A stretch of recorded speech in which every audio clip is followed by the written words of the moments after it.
সোনামানিকেরা, আমি বলতেছিলাম আল্লাহর হাবিব সাল্লাল্লাহু আলাইহি ওয়াসাল্লাম উম্মতের দরদে নবী, উম্মতের কান্ডারি নবী জিজ্ঞেস করলো, ও ভাই ইসরাইল, বলো বলো বলো বলো আমার উম্মতের জানটা কেমন ভাবে তুমি কবজ করবে? যারা গুনাহগার হবে, যারা ঈমানওয়ালা হবে, এদের মধ্যে কেমন পার্থক্য থাকবে? ইসরাইল বলে দিলেন, ওগো আল্লাহর নবী, ওগো আল্লাহর হাবিব, যারা ঈমানওয়ালা হবে, যার অন্তরে আপনার মোহাব্বত থাকবে, তার জানটাকে কবজ করা হবে এরকম ভাবে, আটায় যদি চুল পড়ে যায়, ওই আটা থেকে চুল সরালে যেমন আটা বুঝতে পারে না, একজন ঈমানওয়ালার জান এমন ভাবে কবজ করা হবে, আটা থেকে যে এভাবে চুল সরানো হয়, আটা যেমন বুঝতে পারে না, একজন ঈমানওয়ালার জান ওই রকম ভাবে কবজ করা হবে, জান চলে যাবে কিন্তু বুঝতে পারবে না। আর গুনাহগার যে হবে, তার কিভাবে জান কবজ করা হবে? ইসরাইল বলেছিলেন, ইসরাইল যখন তার বুকের উপরে হাত দেবে, তার বুকে যেন উহুদ পাহাড়ের থেকে ওজনদার হইয়া যাবে। জোরে হবে না? দুনিয়ার তামাশা নিয়ে আমরা ব্যস্ত, জালসায় না বসে মেলা মেলা করতে ব্যস্ত, কাল কবরে যাও। ইসরাইল তোমার যখন জানটা কবজ করতে আসবে, বুকের উপরে হাত লাগাবে, হাতের ওজন উহুদ পাহাড়ের থেকে বেশি হবে।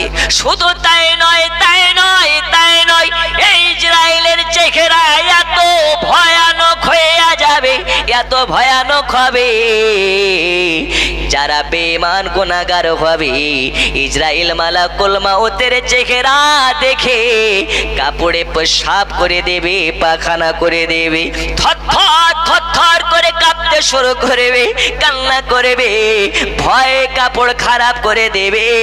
আর যারা ঈমানওয়ালা হবে, হাসতে হাসতে কলমা পড়ে দুনিয়া ছেড়ে চলে যাবে। তাই এখনো সময় আছে, মরার আগে মরে দেখো, মরার আগে যদি মরতে পারো, বাড়ির মায়া থাকবে না, গাড়ির মায়া থাকবে না, সন্তানের মায়া থাকবে না, দুনিয়ার মায়া থাকবে না। মরার আগে যারা মরে, তারা দুনিয়া থেকে মুমিন মুত্তাকিন হয়ে মারা যেতে পারে। তাই বলি বাবা, কসবা গোয়াসের সুন্নি মুসলমান মরার আগে মরবেন কেমন করে? মরার আগে মরতে হলে সর্বপ্রথম মিথ্যা ছাড়তে হবে। কি ছাড়তে হবে? আমাদের অঙ্গে অঙ্গে মিথ্যা লুকিয়ে আছে, ও কালিকাপুরি। আর বলতে চার বলো না, গোয়া মোড়ের নামটা কি? এ মোড়ে গোয়া হাই রোডে আছি আমরা। ছোটখাটো গুনাহগুলোকে পাত্তা দিই না, আছি না নাই? ছোটখাটো গুনাহগুলোকে পাত্তা দিই না, আমরা কন্টিনিউ বলতে থাকি। কিন্তু আপনি জানেন, হযরত আলী রাদিয়াল্লাহু তাআলা আনহু থেকে বলা হয়, বড় বড় পাহাড়ে কেউ ওঝুট খেয়ে পড়ে না, ছোটখাটো ইট পাটকেলেই কিন্তু ওঝুট খেয়ে পড়ে। ঠিক না বে ঠিক? আপনি জান্নাত যাওয়ার জন্য বড় নেকি করা লাগবে এটা নয়, ছোট একটা নেকিতে আল্লাহ আপনাকে জান্নাতে দিতে পারে, আবার ছোট্ট একটা গুনাহতে আল্লাহ আপনাকে জাহান্নামে দিতে পারে। যারা ওই যে বাইরে দাঁড়িয়ে আছেন, আপনাদের জন্য বসার ইন্তজাম করা হচ্ছে, ভাই একটু বসে পড়ুন। কেবল রাত্রির বাজে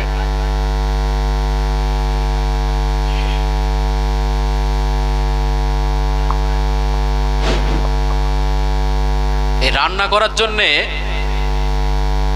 যে সমস্ত মানুষগুলোকে নিয়োগ করা হয়েছিল,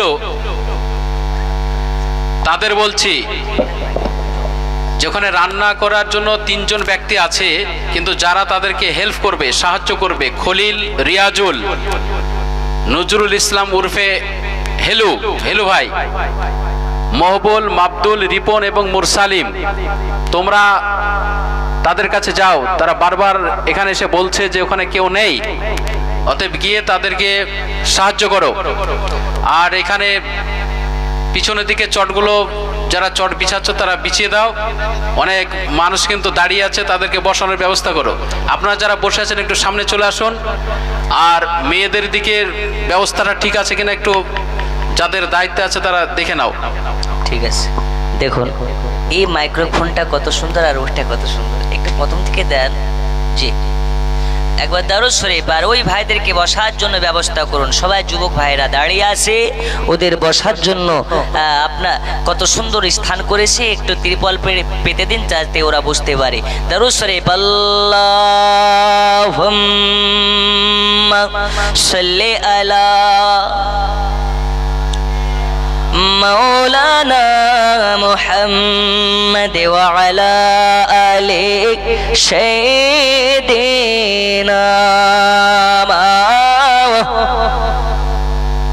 ও বাবা সোনা মানিকেরা, তাহলে বোঝা গেল একজন ইমানওয়ালার জান কবজ হবে কেমনে আর একজন বেঈমানের জান কবজ হবে কেমনে।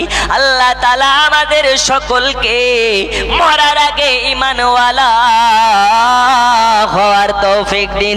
এ বাবা সোনা মানিকেরা, আল্লাহ রাসূলের যখন জানটা কবজ করে নেওয়া হলো, আল্লাহর হাবিবের যখন জান কবজ হয়ে গেল, আল্লাহর হাবিবের যখন জান কবজ করে ইসরাইল মালাকুল মউত নিয়ে চলে গেল, মদিনার বুকে কেন সংবাদ ঘরে ঘরে পৌঁছে যায় আর মদিনাতে নবী নাই, মদিনাতে নবী নাই।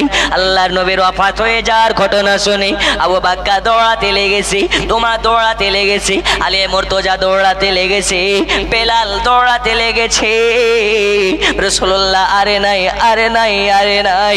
গোটা মদিনাতে শোকের ছায়া পড়ে গেছে, গোটা মদিনাতে শোকের ঝড় বইতে লেগেছে। নবীর ওয়াফাত হয়ে যাওয়াতে মদিনার বাচ্চা বাচ্চাদের চোখে পানি, মদিনার বড় বুড়া বয়স্কদের চোখে পানি। গোটা মদিনা হাহাকার হয়ে গেছে, গোটা মদিনায় যেন শোকের ছায়া নেমে গেছে। নবী নাই, নবী নাই, নবী নাই, নবী নাই। আমরা মদিনাবাসী এতিম হয়ে গেলাম ওই নবীর ইন্তেকালে, আর সের পায়াগুলো হিলতে লেগেছে। মদিনার শোক দেখে গোটা মদিনা যেন আপনার খা খা খা খা করতে লেগেছে। দয়াল নবীর ওয়াফাত হওয়াতে বয়স্ক থেকে নিয়ে ছোটরা সবার চোখ দিয়ে ঝরঝর করে পানি ঝরতে লেগেছে। এ আমার সোনা মানিকেরা, ওই নবীর মোহাব্বত করে তারা কেমন ছিল, ওই নবীর মোহাব্বত করে তারা কেমন ছিল। ওই নবীকে যারা মোহাব্বত করে কলিজায় গেঁথে নেবে, আল্লাহ তাআলা জানিয়ে দেয় তাকে জাহান্নামের আগুনের পোড়ানোর মতন ক্ষমতা আমি আল্লাহ দেই নাই।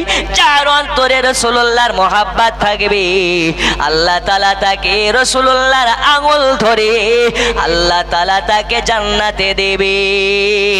একজন কসবা কুয়াসমা মসজিদের উন্নতি কল্পে জালসা, একজন মায়ের লাল, একজন মায়ের বেটা হাত তুলে বলতে পারেন হুজুর মসজিদ উন্নতি কল্পে জালসা, আমি আজকে মসজিদের জন্য ৫,০০০ টাকা দিয়ে শরীক হতে চাই রাসূলুল্লাহর মোহাব্বতে। 10 মিনিট চাইবো, তারপরে ওয়াজ করব। আছেন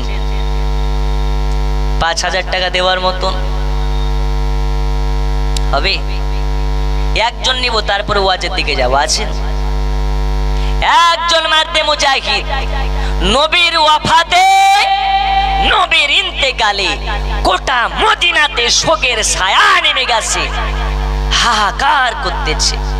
নবী নাই, নবী নাই, নবী নাই, নবী নাই। আল্লাহ তাআলা মদিনাবাসীকে দেখতেছেন, দেখতেছেন, দেখতেছেন, দেখতেছেন। গোটা মদিনার বাড়িতে আর কোনো মানুষ নাই, সবাই রাসূলুল্লাহর দেহ মোবারকের কাছে পৌঁছে গেছে।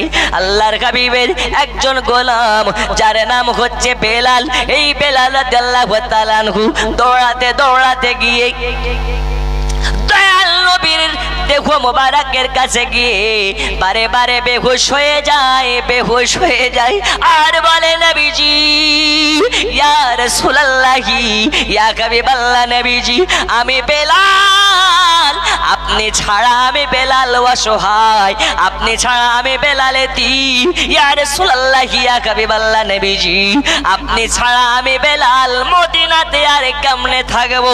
আমি বেলাল আজান দিলে আপনি যদি না আসেন, আমি বেলাল কার জন্য আজান দেব? ইয়া রাসূলুল্লাহ ইয়া হাবিবাল্লাহ নবীজি, আপনি ছাড়া আমি বেলাল ধ্বংস হয়ে যাব। এই বলে যেন বেলাল বারে বারে বেহুশ হয়ে যায়, বারে বারে